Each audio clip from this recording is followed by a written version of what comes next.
Hello everybody and welcome back to more of our patch 2.4 coverage on the PTS. My name is Zen and I'm going to be showing you the second boss in the Dread Fortress.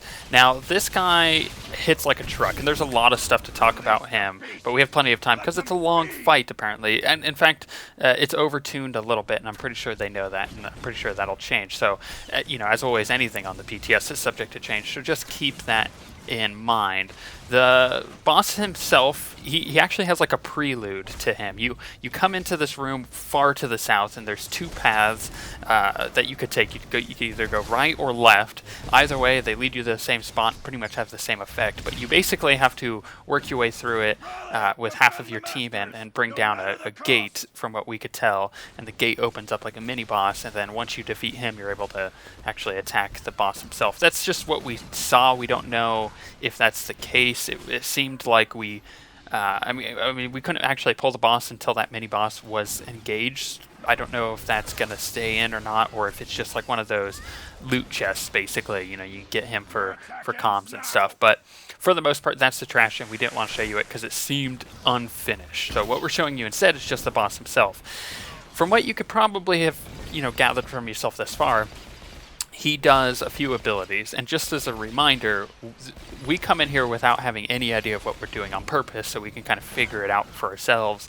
And unlike the first boss, it took us several tries to kill him because he hits very hard.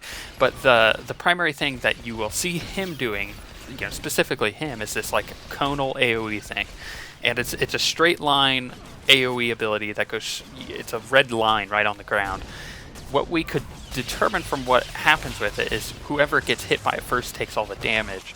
So, it's not necessarily important facing him away from the group, but that would be suggested just in case. Now, as you see, he'll jump up there and disappear out of the fight, and he does that periodically. In fact, what we could tell is it's kind of on a timer, so you got to get your DPS on him while you can. You just kind of have to deal with the ads that spawn when they come out. But there are several ads types that do come out, and they come out from different areas. So the first type is like that little creature that you saw probably at the beginning of the fight, and we have one there in the back. They're really easy to kill, but they blow up when they die, so you got to be very careful with them.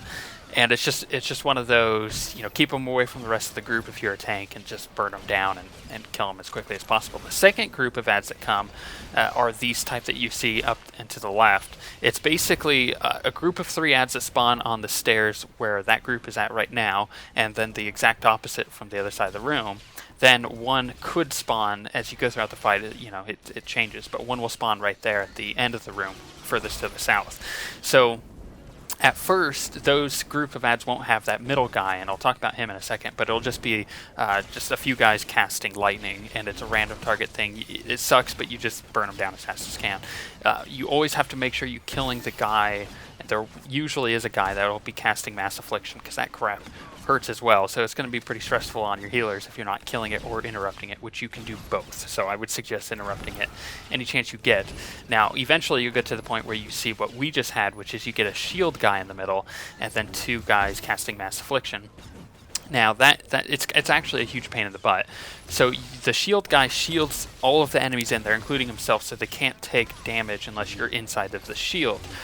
It's actually a lot easier than you would think to deal with. You just completely ignore the shield guy, get in the shield, kill the 2 others, and then kill the shield guy if you really want to, and switch groups and go to the next one. Obviously, you could leave the shield guys up, just in case you need to kill the Mass Affliction guys first. We break up our group a bit when we can.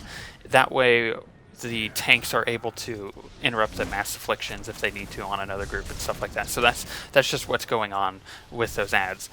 But here's the weird part, is the boss has incredibly weird timing. As I said, he only seems to stay out for a certain amount of time. That time seems to not change. It seems to be the same time every time he stays out, regardless of if you kill the ads or not.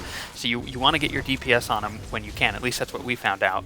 So learning kind of the timing of when he's going to disappear and when he isn't, and when to deal with the ads and when to keep an ad up, right? Because as soon as one entire group of ads dies, like say we left one person up from this group that just spawned, the next one won't spawn until that one dies. At least that's what we could tell. So you could technically just leave the shield guys up and then move on with your life, right? But we don't know if that would have worked because we didn't really want to test it, because sometimes, you know, it's more advantageous to just kind of go through the fight as you would expect it to be rather than what it is now, because that might change later on.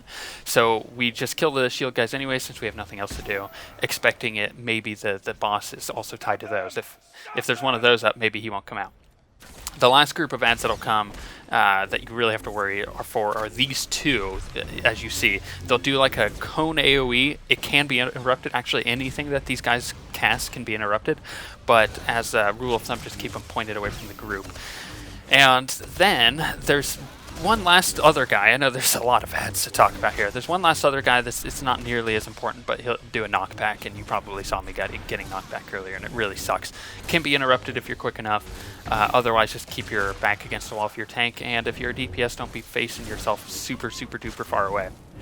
So, with all of that being said, the way we found out how to beat the boss is to kind of go through the motions as you normally would.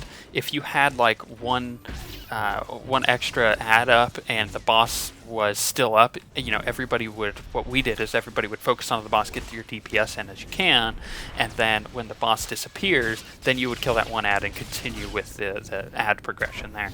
And that was just the easiest way for us to do it. Otherwise, you're dealing with a boss and a ton of ads at the same time. Healers have a hard time, and the DPS have a hard time kind of coordinating which ones to kill first. You got to get that all out of the way first. You know, what way are you going to kill them before you even engage the boss is something that you need to figure out. We go, starting from the left, and we go clockwise. That's what we do. It's really easy. In fact, that's a rule of thumb for everything we do. Now, the last thing is once you get to the end of the fight, as you're getting to witness here, we're going to have that point where the boss is going to come out.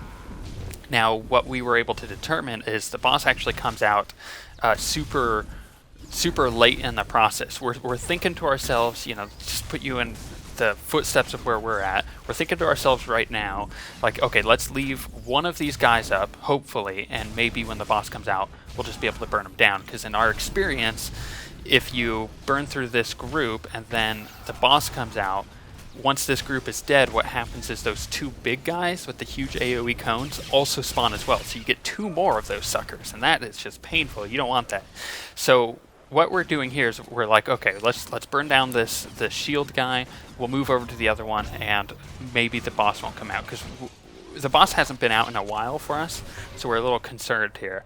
So we go over, we start attacking him, but at like 10% health, the boss spawns on this sucker, and we just can't stop quick enough. There's already way too many dots and stuff on it. So what we do is we just then kind of go into panic mode, burn down the boss, and that's it. What we know for future experience there is that the boss was out right before that sucker died. So in the future, we're not too sure. I mean, it might change. Once again, we're not too sure if you should leave that ad up, wait for the boss to come, or just burn that ad and then just push through the boss like we're doing here.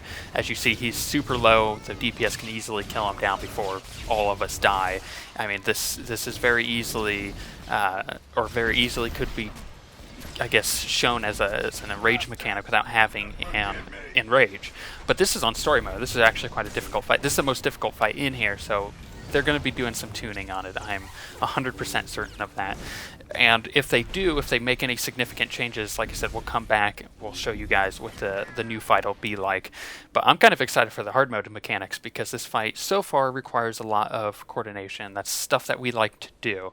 But on that note, it's been fun. We're going to do more of this. We've done the entire place, and we're going to show you videos of all of it. So on that note, we shall see you guys next time.